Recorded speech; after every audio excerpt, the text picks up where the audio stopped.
বাড়িতে জবা ফুল থাকলে কি করতে হয় জানেন তো?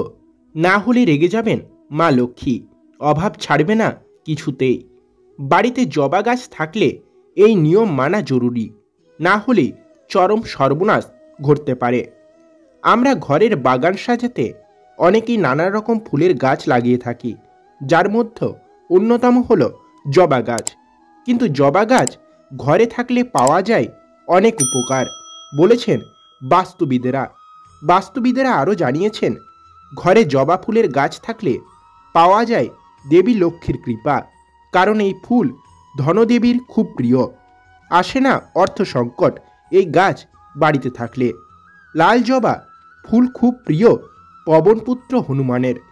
প্রতি মঙ্গলবার ও শনিবার হনুমানজির চরণে লাল জবা অবশ্যই অর্পণ করবেন, এতে জীবনে নানান বাধা দূর হয়। তবে এই গাছ বাড়িতে থাকলে আপনাকে কয়েকটা নিয়ম অবশ্যই মেনে রাখা উচিত।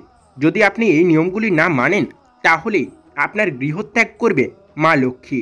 এই নিয়মগুলির প্রথম নিয়ম হলো আপনার বাড়িতে যদি জবা গাছ থেকে থাকে আর সেই ফুল যদি আপনি অপরিষ্কার অপরিচ্ছন্ন কাপড়ে তুলেন, তাহলে এতে মা লক্ষ্মী প্রচণ্ড পরিমাণে রুষ্ট হন। দ্বিতীয় নাম্বার হলো, জবা গাছে কখনোই অপরিষ্কার অপরিচ্ছন্ন অশুদ্ধ জল দেবেন না, এতেও মা লক্ষ্মী রুষ্ট হন। তো বন্ধুরা, এই নিয়মগুলি অবশ্যই আপনারা মাথায় রাখবেন। আর আজকের ভিডিওটা এই পর্যন্তই। ভিডিওটি ভালো লাগলে অবশ্যই লাইক কমেন্ট শেয়ার করতে ভুলবেন না, এবং আরেকটা নতুন ভিডিও পাওয়ার জন্য অবশ্যই চ্যানেলটিকে সাবস্ক্রাইব করে পাশের বেল আইকনটি অল অপশানে সেট করে নিতে ভুলবেন না।